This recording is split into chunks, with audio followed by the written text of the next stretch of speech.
I'm Max Dalton, and in this video I'll show you how to block someone in the Reddit mobile app on an iPhone, iPad, or Android device. Step 1. Tap the username of the Reddit user you want to block to view their profile. Step 2. Tap the ellipses at the top of their Reddit profile screen to open a menu, and then tap Block Account in that menu. A window pops up letting you know that if you move forward with blocking this Reddit user, they won't be able to contact you or view your profile, posts, or comments on the platform. Step 3. Tap Yes Block.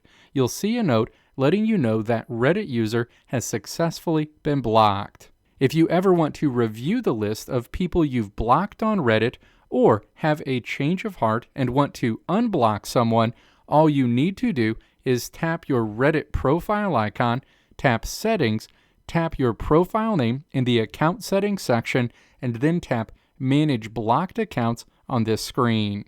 You'll see a list of all of the Reddit accounts you've blocked. If you want to unblock any of these users, all you need to do is tap Unblock next to that user to unblock them immediately. Let me know if this video helped you out in the comments below. If you liked what you saw here, click the video links on the right side of the screen to check out another video. Or click the logo on the left side of the screen to check out my tutorial website at www.maxdalton.how.